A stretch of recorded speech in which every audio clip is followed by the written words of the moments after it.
Au-devant de tout ce qui se passe sur justement le social, les injustices. Alors Zora, vous êtes engagée en politique, je l'ai dit, vous êtes quatrième adjoint, c'est Gérard Collomb qui vous a choisi, vous êtes du 7e Tout à arrondissement, fait. vous avez failli être maire de cet arrondissement, Je ne sais pas si on peut dire failli, mais j'aurais aimé. voilà, je crois. Et comment ça se passe justement les relations avec Madame le maire du 7e arrondissement, Myriam Avec Picot? excellente. Et c'est pas parce que je suis à l'antenne que je Oui. vous dis ça. Vraiment, Elle ne vous empêche pas de bosser. pas du tout. Au contraire, elle me laisse toute l'attitude. Vous savez que je suis également sa première adjointe en Non. charge du logement On dans ne le le savait 7e. pas. Voilà. Donc avis, hein, si vous avez besoin d'un logement, c'est Zora. Non, s'il vous plaît, s'il vous plaît, de grâce. Non, donc je suis sa première adjointe et elle me fait, et j'ose le dire, avec beaucoup de modestie, une très grande confiance. Alors Zora, vous avez commencé dans les années 80, après, avant 84 exactement. 84. Oui. Qu'est-ce qui vous a amené en politique? Est-ce que c'est ce fameux club Ronald de la diversité? On dit que c'est le club des dames, de toutes ces belles dames. On va les citer, puis Fouzia Bouzerda, Najat Vallaud-Belkacem, Nora Non, elle Berra, n'était pas elle avec n'était nous. pas. Non. Nora Berra, et puis Oui. d'autres que j'ai pas comme ça à l'esprit. C'est là que vous avez commencé? Non. Non? Il faut que je raconte véritablement. Oui. Alors, mon engagement, il date en fait des années 80-81, en fait, Mitterrand. avec la marche pour l'égalité qu'on a appelée la marche des beurs. D'accord. Voilà. Mais vous Et, étiez un bébé. J'étais au lycée. Oui. Voilà. Et vous avez fait la grève de la faim? Non, je n'ai pas fait la grève de la faim, moi. Non, non. On a marché un petit peu et puis j'ai vite été rattrapée par mon père qui comprenait pas qu'on aille manifester comme ça dans la rue alors que la France nous avait accueillis. Voilà. Et c'est de là, en fait, que peut-être pas un engagement politique, mais un engagement en tout cas associatif et citoyen est né. Ensuite, j'ai intégré une association qui s'appelait les Jeunes Arabes de Lyon et banlieue. Oula, ça c'est un Qui sacré était- nom, les jeunes Arabes. Qui était présidée par Jidat Azdaïd, qui est aujourd'hui. Je élue. n'osais pas dire Voilà, que voilà, voilà. donc une collaboratrice en fait. Vous Voilà. êtes tous ensemble. Et donc à l'époque, on était persuadés que revendiquer son identité, est-ce que être jeune arabe, c'était une identité, je n'en sais rien, mais à l'époque, dans les années 80-90, ça se passait pas très très bien. Donc sur fond de manifestations antiracistes, suite à des violences de tous ordres. Alors, on va pas dire policières parce que sinon ils vont encore dire ça y est, elle en veut à la police. Non, pas du tout. On n'en veut à personne. C'est du Zora. passé, voilà.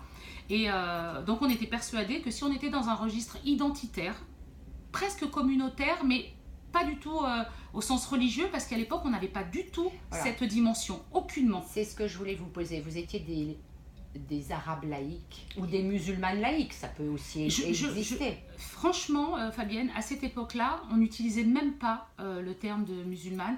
On n'était pas là-dedans. On était plutôt dans le fait de dire on est des Français, nos parents viennent de l'autre côté de la Méditerranée. Vous êtes algérienne? Mes parents sont algériens, oui, ils viennent d'Algérie. Moi, je suis née à la Croix-Rousse. La belle colline de la Croix-Rouge, chez Exact. David Kimmelfeld. Exactement. On a d'autres aussi. Donc voilà, on était sûr qu'on allait pouvoir bousculer les choses. Et puis au fur et à mesure du fait qu'on devienne un petit peu plus adulte, qu'on réfléchisse, etc., qu'on rencontre d'autres personnes qui ne nous ressemblent pas forcément, eh bien on se dit que non, vaut mieux être à l'intérieur du système plutôt qu'à l'extérieur.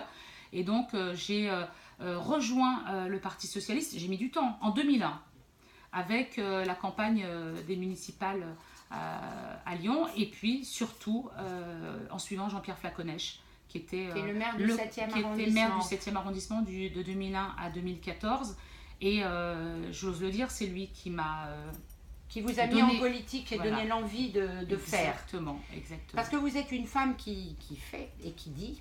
J'essaye. Je vois il y a quelques années, vous vous êtes insurgée pour que les étrangers puissent voter aux élections locales. Alors, c'est où ça? C'est encore une belle promesse de Je ne sais pas, vous êtes tous au les Parti gouvernements. Socialiste. Oui, je donc, suis au Parti est-ce Socialiste. que Hollande a... Non, il n'a pas tenu il sa a pas promesse tenu sa là-dessus. promesse. François Mitterrand ne l'a pas tenu non plus. C'est D'autres. À quoi c'est dû? Comment vous analysez ça? Est-ce que je dirais un manque de courage? Peut-être, probablement. On nous disait que si on allait au référendum, bah oui, bah qu'on y aille au référendum, c'est la voix populaire. Si elle décide, si le peuple dit non, eh ben on dit non. Mais le vote aux élections locales, c'était très important parce qu'aujourd'hui, c'est le seul échelon où tout le monde est au même niveau. Et on peut paye des changer, impôts, on peut paye des changer impôts. la Voilà. ville aussi. Je ne comprends pas, moi, aujourd'hui, pourquoi ma mère, qui n'est pas française, hein, tous ses enfants sont français, elle a encore une carte de séjour, hein, une carte de résident de 10 ans qu'elle doit renouveler tous les 10 ans. Je ne comprends pas pourquoi elle, qui est en France depuis 63 ans, qui paye des impôts, qui participe à la vie locale, ne puisse pas décider et mettre son bulletin dans l'urne et dire, ben voilà, telle ou telle personne, j'ai envie de voter pour elle, j'ai envie de lui dire ma confiance. Voilà. Aujourd'hui, je crois que c'est un débat qui est dépassé, parce que des gens qui sont en situation de vouloir voter aux élections locales, ben, il y en a des étrangers, il n'y en a plus beaucoup. Il y en a de moins en moins qui ont envie de voter aussi. Et puis la communauté européenne aujourd'hui vote de manière tout à fait légale aux élections municipales. Et puis aujourd'hui, l'accession à la nationalité française fait que... voilà. Et puis c'était un combat d'un autre temps. Je crois qu'il y a d'autres choses beaucoup plus importantes Alors aujourd'hui. justement, c'est quoi les choses importantes quand on s'appelle Zora Etmaten, quand on est une femme de 50 ans, très engagée dans la vie politique? Vous êtes célibataire maintenant? Oui, célibataire. Célibataire, sans donc, enfant. Et je vis d'accord. chez ma maman. D'accord, donc vous vous occupez bien de votre maman. Elle c'est s'occupe bien. surtout, elle, bien de moi. Elle vous fait bien manger. Et ça se voit. Mais non, vous êtes très mignonne. Merci, Fabienne. Comment est-ce qu'on fait pour agir? Vous êtes, je crois, vice-présidente. Alors, je ne sais pas si les auditeurs et les auditrices de Radio Judaïka savent ce que c'est le CCAS, le Centre communal d'action sociale. Merci. Il fait quoi? Il gère quoi? Vous avez un très gros poste puisque vous suppléez Gérard Collomb qui est le président, vous êtes la vice-présidente, mais en fait, au fond, c'est vous la présidente du CCAS d'une certaine façon. Quelle est votre action? Quel serait votre rêve pour réformer la société, qu'elle soit plus juste, plus douce pour tous ceux pour qui vous vous battez? Plus juste et plus douce, vous reprenez les termes du maire de Lyon. Une société, une ville plus belle et plus douce et plus juste. D'abord, le CCAS, le Centre communal d'action sociale, c'est ce qu'on pourrait aujourd'hui définir comme la direction des affaires sociales de la ville de Lyon, sauf que c'est un établissement public autonome, donc qui est en marge de la ville de Lyon, mais qui vit grâce à la subvention. Mais quel est son rôle? Son rôle, c'est de gérer tout ce qui concerne l'action sociale, c'est-à-dire... Donnez-nous quelques exemples forts. Qu'est-ce que je vais vous donner? La gestion des aides facultatives, par exemple, quand vous avez des difficultés pour payer votre loyer, pour payer vos dettes d'énergie, vous venez à l'antenne Solidarité, nous en avons 9, vous êtes reçus, vous pouvez bénéficier d'une aide. Vous avez quelque chose d'exceptionnel à Lyon, qui n'existe qu'à Lyon, l'aide à l'intégration scolaire, c'est-à-dire qu'on verse aux enfants, quelles que soient leurs conditions administratives. Je dis bien ça, ça veut dire que papier ou sans papier, on fait en sorte, ce n'est pas de l'argent qu'on verse, hein, on prend en charge tous les frais de scolarité, donc à l'école primaire. Pour qu'au moins les enfants aillent à l'école. Exactement, c'est dans un but de scolarisation. Ça me fait penser enfants. un petit peu, on voit débarquer depuis quelques jours, est-ce que c'est le printemps qui arrive, beaucoup d'enfants qui sont entre 8 ans, 12, 13 ans, qui font la manche. Comment est-ce que vous arrivez à récupérer ces gamins qu'on voit un peu partout dans la ville depuis quelques semaines? Alors c'est compliqué, vous savez qu'on est malheureusement on vit des périodes assez difficiles, troublées mondialement. On a beaucoup de gens de pays de l'Est qui arrivent, alors il faut faire très attention à ce qu'on dit et surtout comment on aborde les choses. On a ce que l'on appelle les Roms, donc il y a des Roms de Roumanie et de Hongrie ou de Bulgarie. Il faut savoir que ce sont des citoyens et des ressortissants européens, qu'ils ont exactement les mêmes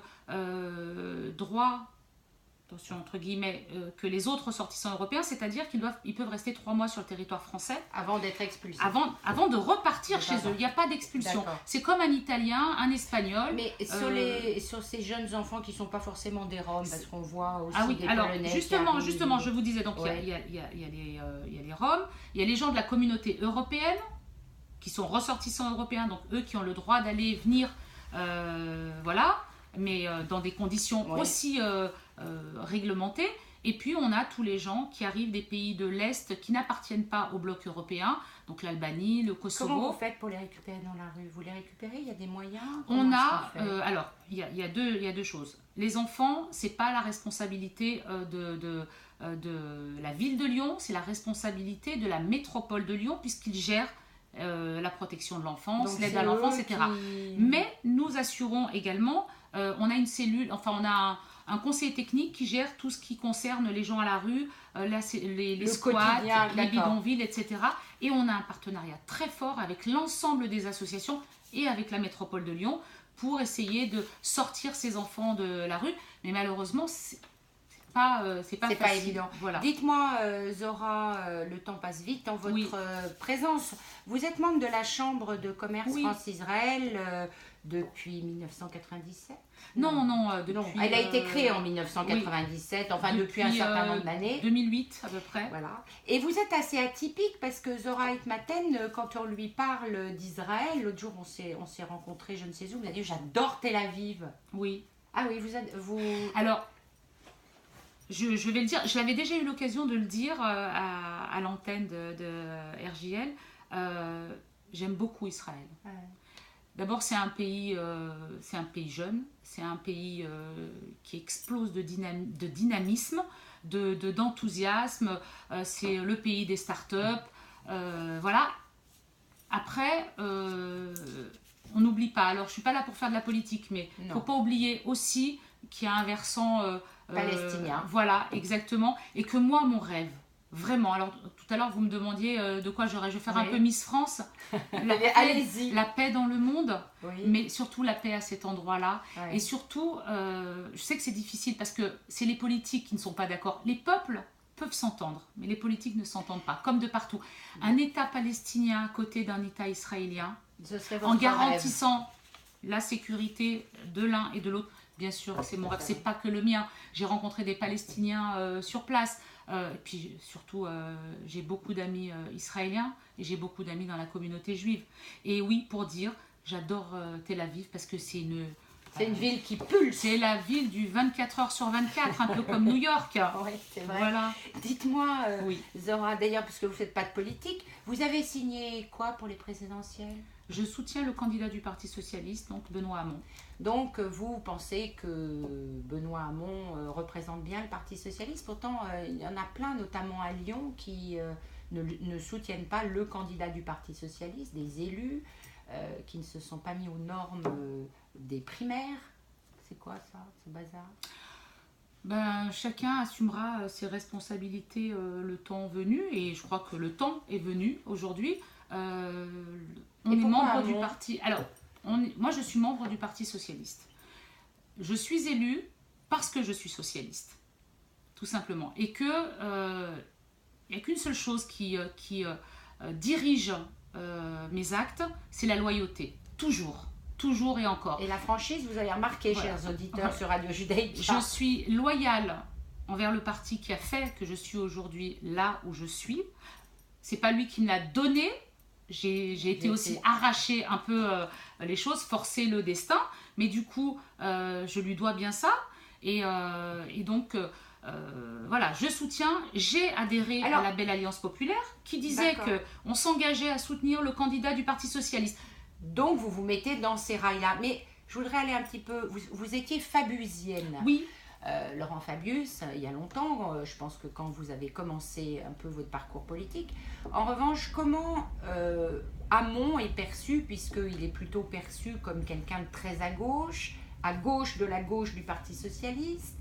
Pourtant, Mélenchon est un grand turbulent à son encontre. Qui a quitté le Parti Socialiste parce qu'il n'avait pas les aises qu'il aurait aimé avoir et que Quels sont les grands thèmes ou la thématique qui vous attire chez Hamon Et la justice sociale. Et celle qui vous répulse?